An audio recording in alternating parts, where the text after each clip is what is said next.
So tonight I went to a town meeting. It was by invitation. I had never been to one before, but I got an invitation from one of the county commissioners to show up, and I thought, well, this would be either a great source for a story or a good way to make connections. It's just part of the nature of the beast of the job that I do. So I went to the town hall meeting, and we had a guest that was visiting. It was Senator John Hickenlooper, one of our senators for Colorado. And he's a Democrat, and he was aware of the situation that he was getting into. Basically, the region where I grew up is extremely Republican, very rural, very right-leaning. And I'm not saying that in a demeaning way or any kind of condescending way or anything like that. It's just the way that people live. It's the resources that people rely on in order to make a living. And I kind of wish that this whole debate between blue and red and right and left and all that stuff took that into account. People are just so channeled into what they're supposed to believe. Anyway, I'll try not to go off in the weeds too much, but what I found was kind of interesting about the whole thing was there seemed to be this unspoken thing that was hanging over the room. And just from the way that I gauged the situation, it was like I expected it to be pretty much what the senator seemed to be expecting it to be. That it was going to turn into a big debate about the reintroduction of the gray wolf into northern Colorado. Predominantly these rural areas like North Park and places like that. And it's been a hotbed of controversy. There's been the opinion of the right-leaning agricultural people that are like, it's going to destroy our livestock. There's even controversy among people that are very supportive of the ecology and, a little bit more left-leaning. They believe that it's going to disrupt ecosystems that are actually in place, and having such a substantial influx of these animals is going to wreak havoc in the environment. And it's kind of interesting to see both ways that they go. From the perspective of somebody that lived in the city for around 20 years, I see it from a different way, that people in the city generally think of the rurals and the mountain communities in Colorado as almost like a giant park. It's like they drive through it to get to a ski resort. They drive through it to get to Rocky Mountain National Park or any other kind of little resort towns. And they don't really seem to take into account that people actually live and work in these areas. It's all very much, it's almost like you go to a Renaissance festival and all the people that are dressed up are just there for your entertainment. That kind of seems to be the attitude sometimes with a lot of people that live in the cities. They have their own problems. They have problems with traffic and crime, school shootings, all these horrible things that happen on the city's clock and happen a lot less in rural communities, if at all. The two worlds are just very far apart. And that's kind of what I'm going to talk about tonight. Is it seemed like the senator came in looking for a wolf fight, and he got something else completely different. It almost seemed like the people at the meeting were just kind of like, the wolves are not the issue. The issue to them, which really put people at the edge of their seats and really got the debate going, was about our infrastructure in the rurals, specifically our roads. And I can say this from experience. Over the last year, I have driven through every state in the western United States, with the exception of Washington. And I've been in Washington within the last couple of years, so I can still kind of speak to that. But one thing that I did notice is that even though Colorado has some of the highest taxes, like state taxes, in the country, and some of the higher fuel taxes that is supposed to support roads and bridges and infrastructure in that way, we have the absolute worst highways in the West. And people could say, well, that if you look at states like Wyoming, they have a lower population. They have less people using the roads. That might be true, but Wyoming is also a big oil and gas producer, which kind of also pays for the roads. They have a lot of truck traffic. They have a lot of people just using the roads constantly to get from one place to the other. New Mexico is very much the same. Arizona is very much the same, but you also have very large metropolitan areas like Phoenix, Tucson, even Flagstaff. A lot of different varieties of towns and cities and different kinds of infrastructure and logistics that are needed in these areas. Then you've got California. And California, yes, has very high taxes and it has a very high population, but it's also, I believe it's the third largest state in the United States. It has a lot of wide open space, and their roads do not suck. California has beautiful roads. And people might say, too, that Colorado has, like, the disadvantage of having a very mountainous terrain. And with that comes a climate.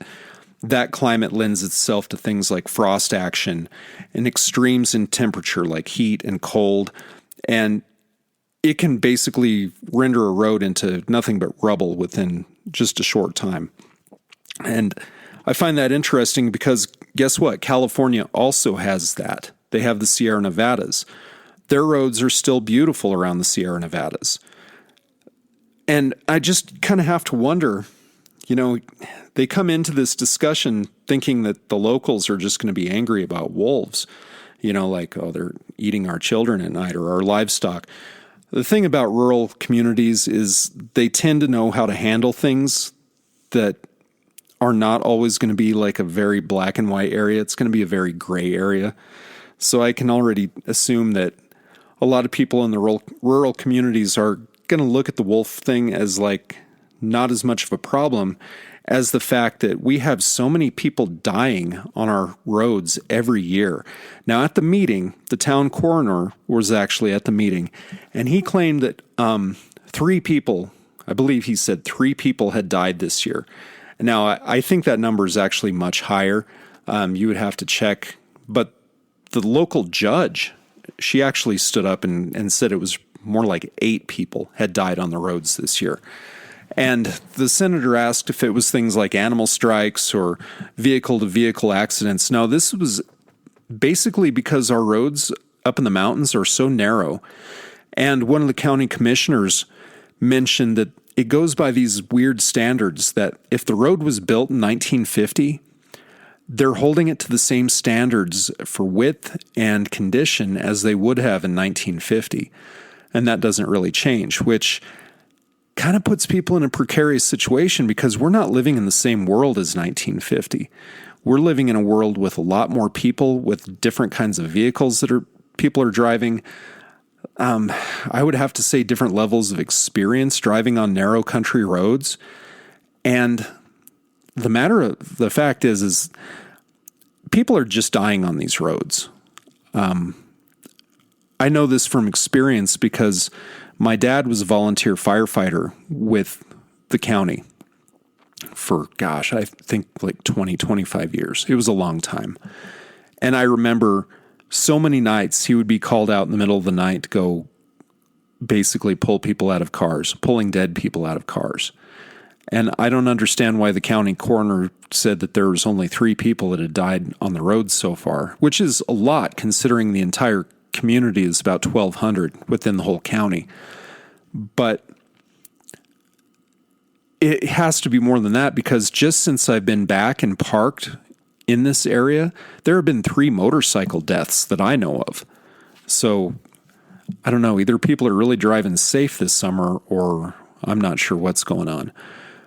But the weird thing about all of this is that not only are they holding it to the same standards as they did in 1950 for road width and what kind of money they're thinking about soaking into it, but when the state asked which sections of road needed repaired, they went by a rubric that was essentially how many deaths occurred on those sections of road.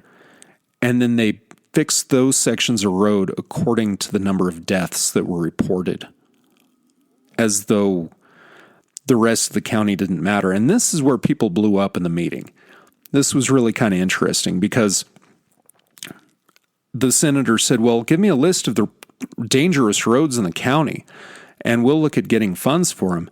And pretty much the entire congregation of people, like I would say there was at least 50 people there, they all started shouting in unison. It was like the whole thing, every road in the county. And he was in such a state of disbelief that he was just like, no, it can't be every road in the county. That's unrealistic. And the fact of the matter is, it is not unrealistic.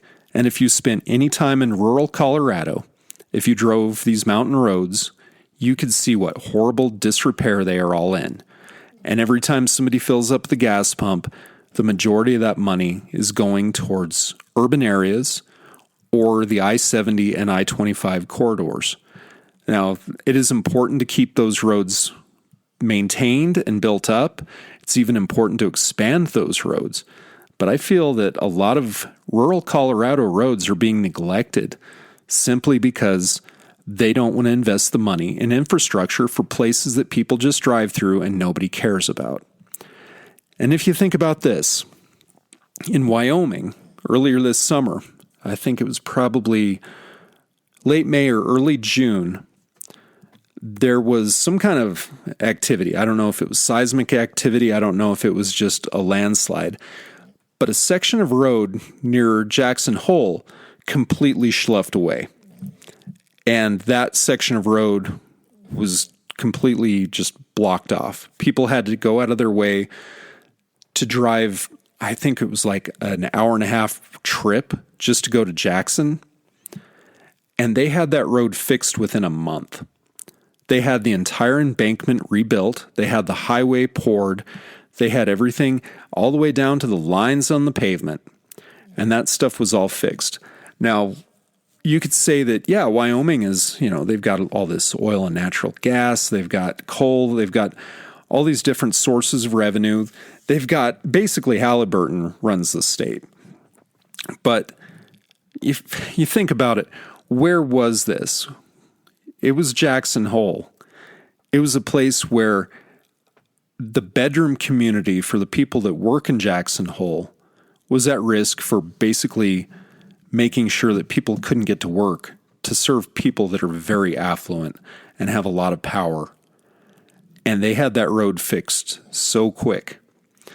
A few years ago in the North Park area, around Granby and North Park, between that, they had an event called the Troublesome Creek Fire, which essentially wiped out hundreds of thousands of acres of forest.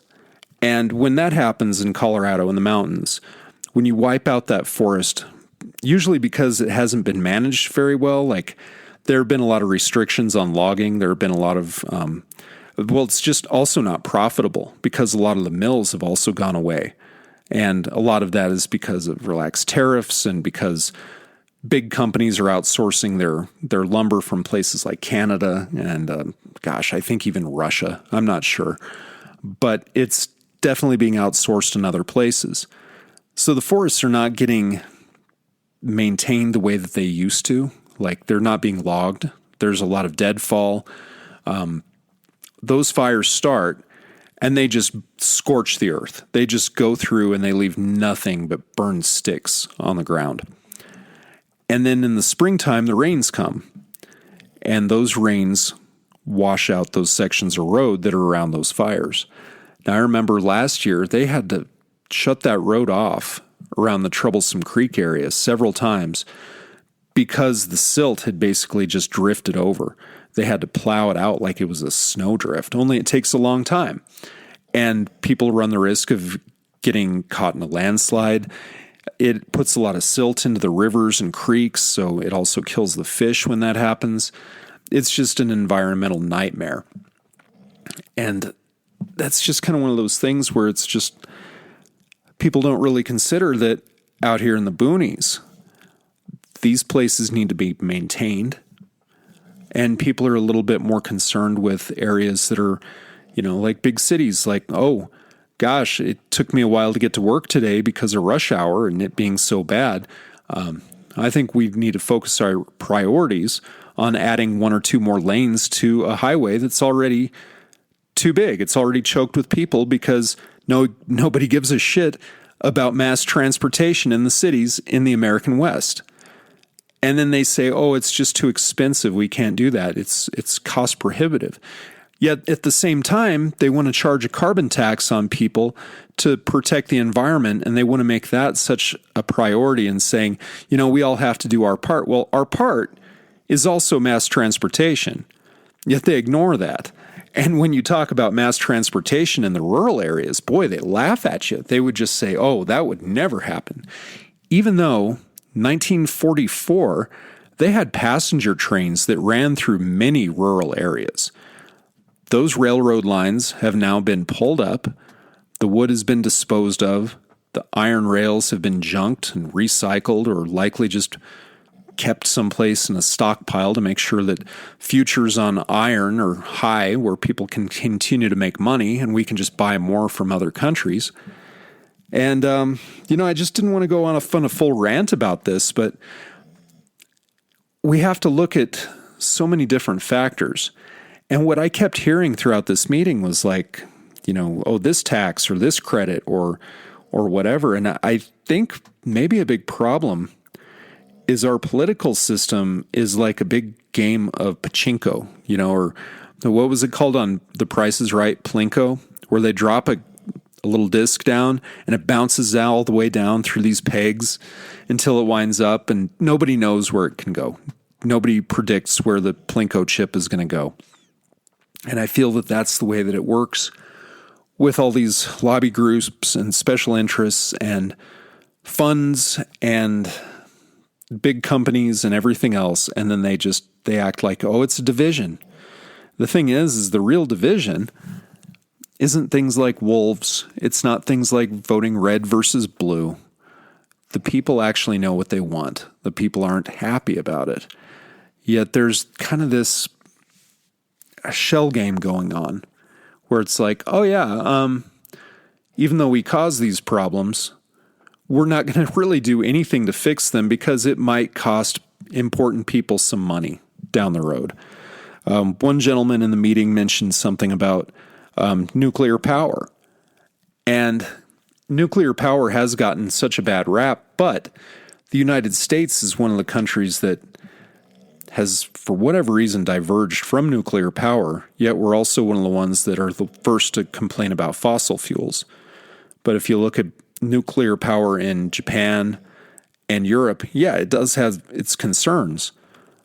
But also, aren't we looking at like a long-term goal where we're supposedly pumping all these emissions into the atmosphere, making the climate goofy, and eventually that will kill all of us? And yeah, I think it'd be awesome to make nuclear power super duper safe, but as the senator mentioned in the meeting, we have submarines and aircraft carriers that float around in the oceans, and they're all nuclear powered. We haven't had problems with them, knock on wood. But, for whatever reason, in the 80s, they shut down a ton of nuclear power plants, and it was due to a lot of outcry because they were dangerous. And I think that was right around the time 3 Mile Island happened. And 3 Mile Island was essentially an old-style breeder reactor, which was not super safe. It was kind of the same technology that Chernobyl was running on. But as we know now about Chernobyl, a lot of the reason it melted down was government bureaucracy combined with the Soviets just being cheap asses, like they always were. And something to do with the graphite rods going supercritical when they were in contact too long. And through those horrible mistakes that affected the lives of many people and will actually continue to affect the environment of a lot of these areas, I think that we have the capacity to learn and improve. Even the reactor in Japan that was struck by the earthquake, that is a big problem, and it dumped a lot of radiation into the ocean. I mean, probably an insignificant amount compared to the number of bombs we dropped in that same ocean over the last 50 years. But I digress. What I'm thinking about is things like they have nuclear reactors built on fault lines. And places like Colorado, they don't have fault lines like that. We don't have super active geothermic activity here that would destroy a nuclear reactor. unless we continue to frack areas, and then that kind of creates some surface seismic activity. I know that just from living in Weld County for so long, and we would start to get little mini earthquakes, and they said, yeah, it's because of the fracking. And then, of course, somebody would do damage control and say, no, it's not. It had nothing to do with that, even though this never happened before we started pumping all sorts of hydrofluids and stuff people don't even know about into the ground to extract oil. And there we go again. It's more oil. As someone that lives on the road full time and drives a gasoline-powered internal combustion powered vehicle, would I love to see gas prices drop again? Yes. The way that that's going to happen is likely a flooded market, kind of the way that it did during the Trump years. I'm not saying that was necessarily a good thing, but hey, look, the oil companies still made record profits, and now gas is still high as giraffe balls again.